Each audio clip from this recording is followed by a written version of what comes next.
Para su desgracia, el segundo oficial a bordo de la goleta mercante Emma tuvo que aprender a la fuerza que, aunque sea a costa de tu propia cordura, puede llegar a describirse lo que no debería ser descrito. Varias horas antes, sin esperarlo, la tripulación del Emma se veía asaltada por una implacable tormenta que los arrastró sin opción por las negras aguas encrespadas del Océano Pacífico. En este punto exacto es donde nace la leyenda.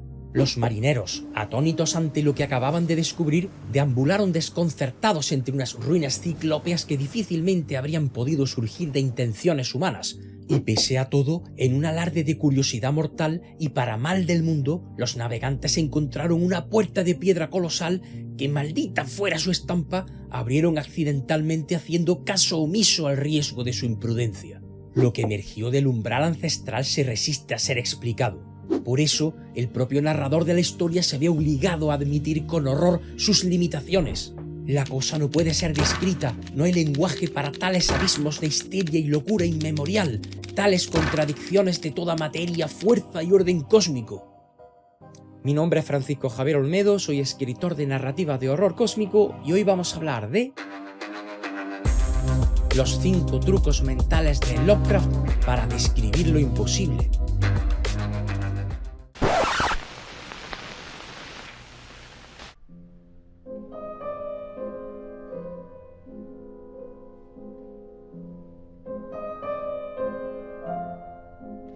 H.P. Lovecraft convivió desde su niñez con un catálogo de miedos impropios para un niño de tan corta edad. Pesadillas recurrentes, padres que terminaron sucumbiendo a la locura en un hospital psiquiátrico, una madre sobreprotectora que le hacía temer a todo cuanto habitaba en el mundo real, la muerte prematura de su abuelo que terminó condenando a la ruina a toda la familia. En un entorno como ese fue prácticamente imposible que la infantil mente privilegiada de nuestro gran maestro no encontrara una vía de escape fantasiosa que más tarde trasladaría a su literatura de una manera que solo él podría conseguir. Porque aquellas experiencias no solo lo marcaron, le enseñaron a moverse por los márgenes de la razón sin terminar despeñándose por el abismo. H.P. Lovecraft era dolorosamente consciente de que los horrores que florecían en su imaginación eran literalmente inefables, innombrables e indescriptibles. En sus relatos, una y otra vez encontramos personajes que enmudecen o enloquecen ante visiones imposibles, cuya naturaleza exacta queda fuera del alcance verbal. Sin embargo, debemos reconocer que lejos de frustrarnos como lectores, esta estrategia narrativa nos deja sumidos en una inquietud profunda. Lo desconocido, eso que no puede asirse con palabras, adquiere una presencia tangible a través de lo que se sugiere. La mente del lector, como la del protagonista, se ve obligada a vagar en espacios vacíos de significado, completando con imaginación los huecos que las palabras no llenan. Así, lo inefable se convierte en un elemento activo, como una fuerza que sentimos pero no vemos del todo. El resultado es un horror íntimo y sugerente donde cada lector se enfrenta a sus propios abismos de locura inmemorial. Porque ¿no es acaso una genialidad el decir que aquello era algo que no debería existir según las leyes de nuestra realidad y ante lo cual creo que me volví loco? ¿No consigue de este modo que cada uno de nosotros nos forjemos nuestra propia imagen de esa entidad única y particular? Lovecraft comprendía desde el principio que deben existir cosas que la mente humana quizá no esté equipada para comprender. Por eso ese horror innominable que recorre todas sus obras no sería solo un recurso narrativo, es que es la expresión literaria de su propia filosofía. ¿Y qué ocurre entonces cuando esa luz se apaga? Pues nuestro gran maestro explora precisamente el momento justo en el que la antorcha de la razón se extingue, y nos vemos por tanto obligados a enfrentar la oscuridad.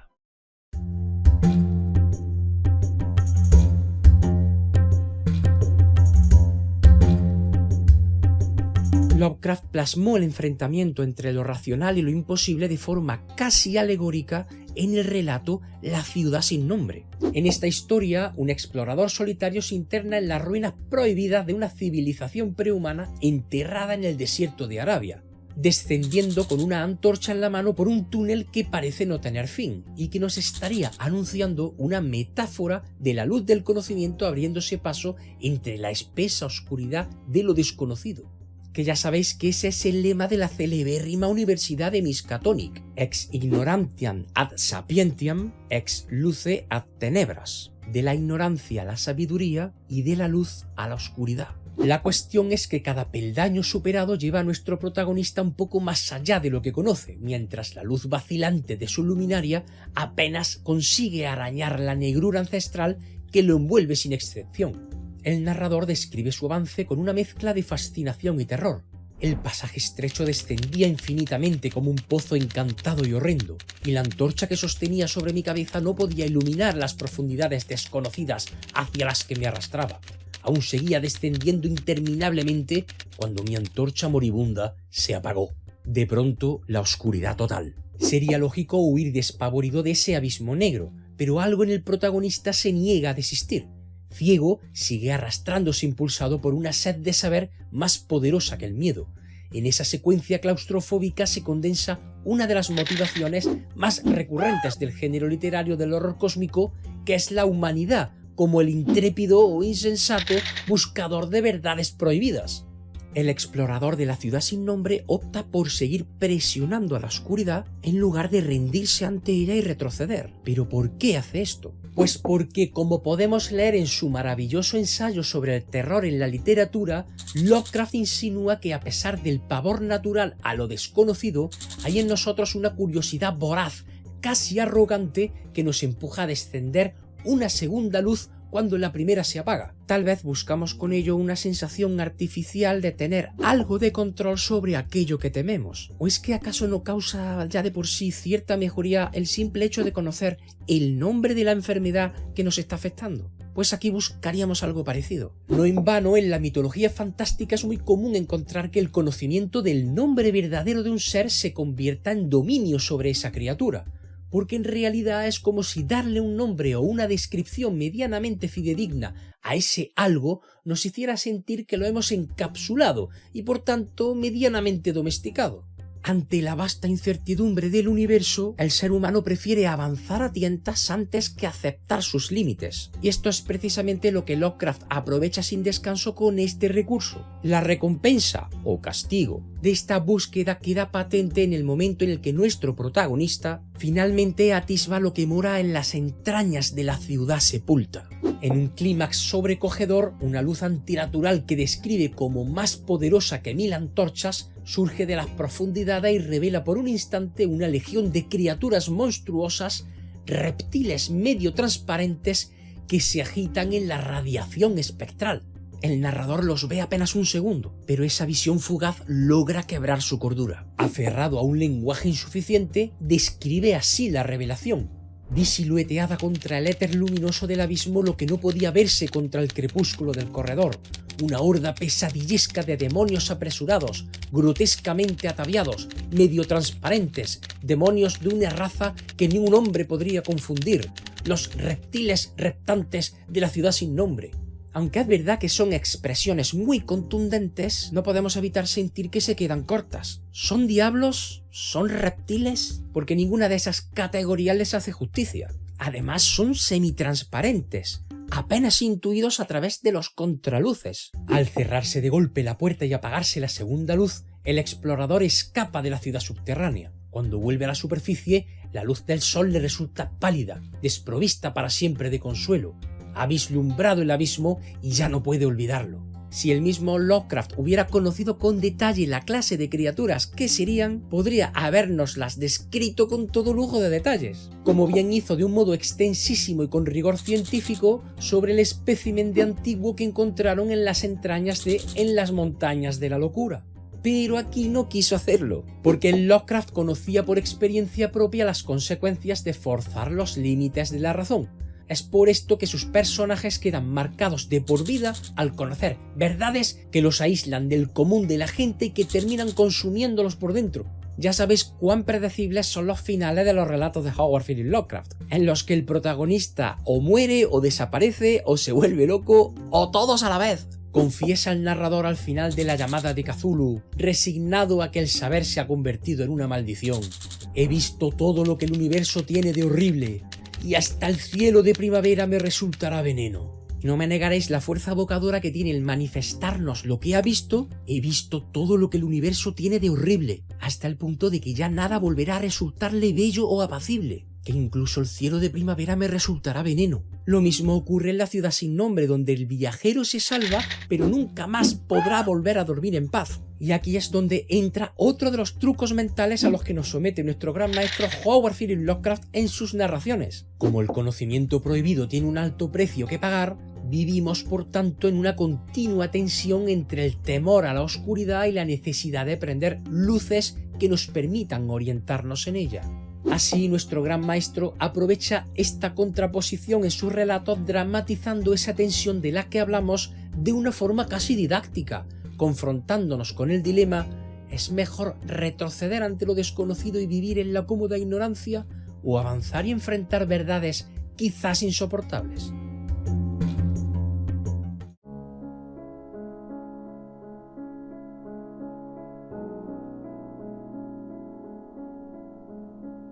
Una de las herramientas predilectas de Lovecraft para evocar lo imposible fue, paradójicamente, remarcar la insuficiencia del lenguaje una y otra vez. Este rasgo estilístico se convirtió en una seña de identidad suya y también, por otro lado, cosa que es totalmente razonable, una fuente inagotable de críticas. Ya sabéis cuántos autores consagrados han dicho de nuestro gran maestro que era un mal escritor. Incluso muchos de vosotros lo pensaréis, y estaría en vuestro derecho, pues a colación de esto, en el célebre cuento Lo Innominable, que forma parte del ciclo onírico de Randolph Carter, el propio Lovecraft se atreve a combatir la crítica que él mismo suele recibir poniendo en escena un diálogo relativamente metalingüístico. Dos personajes discuten en un viejo cementerio sobre la manida costumbre de los escritores de terror de hablar de horrores indecibles sin describirlos. Joel Manton, que actuaría algo así como la personificación de los críticos racionalistas, se burla por ese hecho del narrador, que casualmente se apellida Carter, que ya sabéis que se trata del alter ego de Lovecraft, diciendo que su constante hablar de innombrables e inmencionables criaturas es un recurso pueril, propio de un autor de poca monta. Según este escéptico, todo lo que existe debería poder nombrarse con relativa claridad. Solo conocemos cosas a través de nuestros 5 sentidos, o de la metafísica. Por tanto, es imposible referirse a cualquier objeto o ser que no pueda ser descrito con definiciones precisas. De lo contrario, implica con sorna, el escritor está haciendo trampa, abusando de adjetivos nebulosos para impresionar al lector sin darle nada concreto. Fijaos cómo el propio Lovecraft era consciente de sus acusaciones. Por ello, en El Innombrable, el personaje escritor defiende su visión argumentando que hay fenómenos más allá de la experiencia cotidiana y que la ausencia de forma y nombre puede ser en sí misma una cualidad aterradora de lo real. Poco después, ambos personajes reciben la violenta visita de algo que bien podría ser uno de esos horrores innombrables, confirmando con macabra guasa que el autor tenía razón al insistir en que hay especímenes que no pueden ser descritos. El relato termina con el escéptico Manton hospitalizado, balbuceando en shock y diciendo: «Lo innombrable existía de verdad». No me podréis negar la grandeza del modo en el que Lovecraft zanja de un plumazo el asunto de las críticas que recibe a través de esta pirueta final en su relato. Y es que no solo le está haciendo un guiño al lector, sino que medianamente afirma que sí, que ese recurso literario puede resultar un tanto pueril si no se usa con prudencia. Pero ¿es que acaso no existen horrores capaces de dejarnos sin habla? El propio Lovecraft admitió en su correspondencia y sus ensayos que su estilo era deliberado, que buscaba un efecto de sugerencia y atmósfera por encima de la nitidez visual. Influenciado por Poe y Lord Dunsany, el soñador de Providence prefería la prosa rica en adjetivos arcaicos y circunloquios que le facilitaban la creación de un tono reverente y onírico. Y como antes hemos estado hablando, esta voz tan peculiar le acarreó bastantes detractores. Lo más típico era verla tildada de ampulosa, artificiosa, recargada. Y bueno, seamos honestos, en realidad no sería una crítica en sí, sería más una apreciación objetiva, pero no somos pocos los que consideramos que se trata de la manera idónea para expresar lo extraño.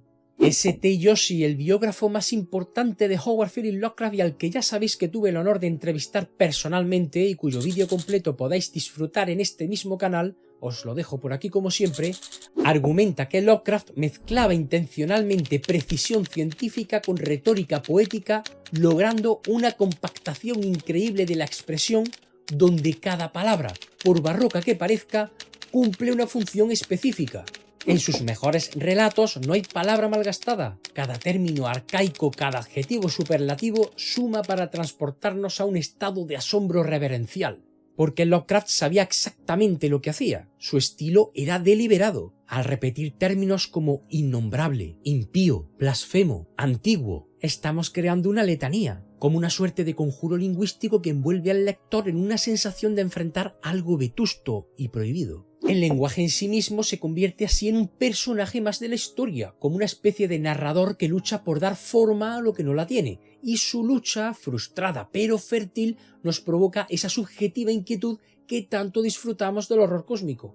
Un ejemplo brillante de esta tensión entre lo visible y lo indecible lo encontramos en el relato El color que vino del espacio. En este relato, un meteorito trae a la Tierra una entidad cromática jamás vista por ojos humanos. Los científicos logran extraer un glóbulo de color del meteorito, pero les resulta imposible identificarlo o siquiera describirlo. El color no era como ningún color terrestre y a veces se asemejaba a algunas de las franjas del espectro visible del extraño meteorito. Era casi imposible de describir y solo por analogía lo llamaron color. Lovecraft nos deja así ante un color que desafía nuestra percepción, que solo podemos llamarlo color por conveniencia lingüística, pero que no pertenece a nuestro espectro conocido, y sin embargo logramos reconocerlo. El texto recurre en numerosas ocasiones a negaciones y comparaciones, a sugerir negando. Dice lo que no es, no era como ningún color terrestre o no se podía describir, y lo compara con cosas vagas. Se parecía a algunas franjas del espectro visible o solo por analogía lo llamaron color. Esta técnica de descripción por negación y analogía la habremos descubierto en las obras de Lovecraft en multitud de ocasiones. En lugar de detallar con claridad, nos dice algo así como imagina algo de esto pero que en el fondo no es esto. De nuevo nos hace partícipes en la creación del horror, nos fuerza a rellenar con nuestra propia imaginación la cualidad extraña de ese color imposible. El resultado es puro desasosiego, porque la ciencia en el cuento se declara impotente diciendo que los profesores tuvieron que admitir que no podían clasificarlo. No era nada de este mundo, sino un fragmento de fuera. Y esa rendición de la razón ante lo desconocido anticipa la tragedia que caerá sobre la granja contaminada por el meteorito. Es así como Lovecraft consigue comunicar lo inefable. Como señala Joshi, los dioses de Lovecraft representan todo lo que se desconoce en el cosmos ilimitado, irrumpiendo de forma caótica en nuestro mundo como recordatorio de lo frágil y fugaz que resulta nuestra existencia. Ante esa verdad sobrecogedora, los personajes, y como no, el mismo lector sensible, solo pueden reaccionar con una mezcla de fascinación y de horror.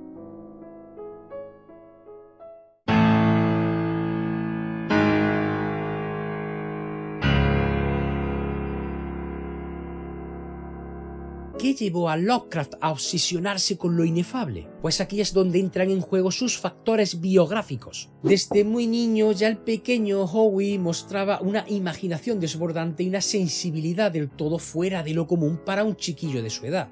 Criado en Providence, Rhode Island por su madre y sus tías tras la internación y muerte de su padre en un manicomio, el jovencito Lovecraft era un pequeñín enfermizo, solitario y acosado por un sinfín de extrañas pesadillas a las que no sabía dar explicación. De hecho, a los 8 años disfrutaba escribiendo en sus cuadernos de notas largas descripciones sobre alguno de sus sueños más recurrentes, como aquellos en los que aparecían unos horribles demonios alados que más tarde serían incorporados a su propia mitología, y a los que denominaría en inglés como Nightgauns, que en español han sido traducidos como noctívagos descarnados o ángeles descarnados de la noche. Aquellos terrores nocturnos, según confesó, fueron más vívidos y espantosos que cualquier pesadilla de su adultez. Esta temprana familiaridad con el horror onírico sin duda prefiguró su evidente comodidad a la hora de escribir sobre lo inexplicable. Lovecraft creció sintiéndose un extraño en el mundo normal, por eso hallaba refugio en la lectura de la literatura gótica y en estudios autodidactas de química, de historia y sobre todo de astronomía, su gran pasión. La astronomía descubierta por Lovecraft en su adolescencia marcó profundamente su cosmovisión, y es que se convirtió en un estudioso ávido del cielo nocturno, publicando artículos amateurs sobre el tema y maravillándose con las escalas inconcebibles del universo. De hecho, las imágenes que estáis viendo ahora son de 2 catálogos astronómicos creados por él mismo, de los muchos que hizo a lo largo de su vida como aficionado al estudio del cosmos. ¿No es conmovedor ver el detalle que prestaba incluso haciendo dibujitos y coloreándolos con el bolígrafo? Porque él mismo vendía luego esos catálogos a sus vecinos, a sus amigos, a otros aficionados. La cuestión es que toda esta pasión lo llevó a desarrollar un materialismo ateo. Para Lovecraft el cosmos era un mecanismo inmenso regido por leyes científicas, sin espacio alguno para el consuelo religioso. La manifiesta pequeñez del ser humano ante la inmensidad del vacío estelar le inspiraba al soñador de Providence tanto asombro como desasosiego. Ya sabemos que en sus cartas llegó a afirmar que la raza humana es algo accidental, y más aún profundamente insignificante a nivel cósmico. Esta idea de la insignificancia cósmica es el corazón de su terrorífica filosofía, que en años ulteriores sería bautizada como cosmicismo. Así, los monstruos primordiales y los dioses de sus relatos no serían malignos en el sentido tradicional, pese a que puedan causarnos dolor o pesar, serían indiferentes. Indiferentes porque no son otra cosa que la encarnación de fuerzas naturales y foráneas ante las cuales la humanidad no tiene relevancia, ni mucho menos defensa. Cthulhu, que no Nyarlathotep, por ejemplo, no odia a la humanidad, al contrario que Nyarlathotep, sencillamente la ignora como nosotros ignoramos a las hormigas, salvo cuando nuestros destinos se cruzan por causa de la mala fortuna. A Nyarlathotep se la sopla la buena o mala fortuna. Y aquí es donde surge esta nueva forma de pavor. Para el orgullo humano es un horror intelectual aceptar que no ocupamos un lugar especial en el universo. Por eso Lovecraft convierte ese horror frío y desesperanzador en narraciones palpables en las que el lector siente la vertiginosa relatividad de nuestra existencia cuando sus protagonistas contemplan los abismos estrellados, las ciudades ciclópeas de arquitecturas imposibles o las entidades multidimensionales incomprensibles. Por eso tampoco es casualidad que muchos de los personajes Lovecraftianos provengan de entornos académicos, profesores, arqueólogos, eruditos y un largo etcétera, que funcionan como alter egos del autor y también del lector, y que no dejan de ser por otro lado gente habituada a pensar racionalmente, que de pronto se topa con algo que sus numerosos años de rigurosa formación no pueden abarcar. Nunca usaría un paleto de Nebraska para hacernos partícipes de su horror existencial, porque el miedo quedaría disuelto entre la ignorancia y la superstición tan propias del arquetípico campesino norteamericano. Pueden aparecer ese tipo de personajes en su obra, sin duda alguna. Zadok Allen, el borracho de la sombra sobre Innsmouth, sería uno de ellos, pero siempre resultan secundarios y funcionan como engrase para la maquinaria de curiosidad de los verdaderos eruditos. Por eso, por norma, sus protagonistas son individuos de alto nivel intelectual y de gran reputación, dando así mayor credibilidad a nuestra imposibilidad de alcanzar saberes de tan elevadas magnitudes. En lo personal, Lovecraft fue una persona llena de contradicciones. Amaba la tradición, la arquitectura colonial de su Providence natal, los valores decimonónicos, pero también se consideraba un hereje intelectual, un paria en una sociedad religiosa, un solitario que afirmaba sentirse más a gusto dialogando con fantasmas del siglo XVIII que con sus contemporáneos. Su racismo y xenofobia, alimentados en parte por sus años difíciles en la Nueva York multicultural, donde ya sabéis que vivió entre 1924 y 1926, evidencian un miedo exacerbado a lo otro, a lo que percibía como forastero y amenazante. Indudablemente, esa ansiedad hacia lo desconocido en lo cultural tuvo un reflejo muy oscuro en algunos de sus textos más celebérrimos, como Horror en Red Hook o La sombra sobre Innsmouth, donde los otros adoptan formas metafóricas monstruosas. Sin embargo, sería muy simplista reducir el horror cósmico de Lovecraft solo a sus fobias sociales. Más bien, sus mejores historias trascienden lo mundano y apuntan a un horror universal, válido para toda la humanidad al margen de su raza o cultura. La verdadera otredad que le interesaba estaba en las estrellas, en las dimensiones más allá del tiempo y en los dioses agazapados detrás del negro telón de fondo de la realidad. Biográficamente, tras regresar a Providence en 1926, Lovecraft vivió un periodo de intensa creatividad donde escribió muchas de sus mayores obras maestras. y paradójicamente también como una suerte de herramienta de supervivencia psicológica. Mientras más se hundía en el aislamiento y la pobreza, más se expandía su universo ficticio hacia lo ilimitado. Para nuestra tristeza murió joven, a los 46 años, gravemente enfermo, en la indigencia y en la más absoluta soledad, sin siquiera imaginar un ápice del modo en que su obra influiría en la literatura universal posterior y todavía más en la incipiente cultura pop. Y es que a pesar de que podamos considerar a nuestro gran maestro un tipo relativamente estirado, sus cartas nos revelaron a un hombre muy humilde respecto a sus propios talentos. En muchísimas ocasiones afirmó que no le gustaba nada lo que escribía. Incluso decía de sí mismo que era un pésimo poeta, porque lo era. Pero a pesar de todo, sí estaba convencido de su visión. La literatura debía explorar lo que yace en los espacios oscuros, aunque para ello hubiera que romper con las cómodas fórmulas literarias convencionales. Por eso Lovecraft se propuso escribir aquello que otros consideraban imposible escribir. Y lo logró hasta tal punto que hoy su apellido define todo un concepto: Lovecraftiano, asociado a lo terroríficamente incognoscible y a tentáculos. Del mismo modo que sucediera con otros autores, por ejemplo, como Kafka, que los que hayáis leído El proceso de Kafka sabéis perfectamente a qué se refiere el término kafkiano. Como afirmó la afamada escritora Ursula K. Le Guin, es trabajo del escritor escribir lo que no puede decirse. Y Lovecraft, adelantándose a ella no solo en edad sino en valentía, tomó esta idea al pie de la letra, haciendo de lo indecible su territorio creativo.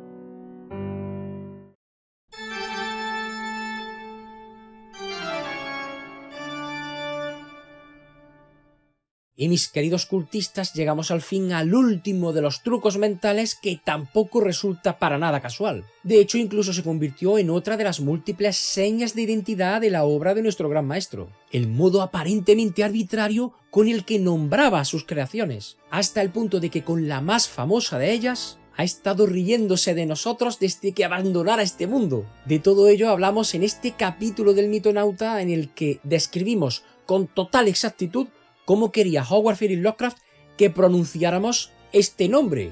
Y para los que todavía no lo habéis visto, os aseguro que la pronunciación real os dejará con el culo bien torcido.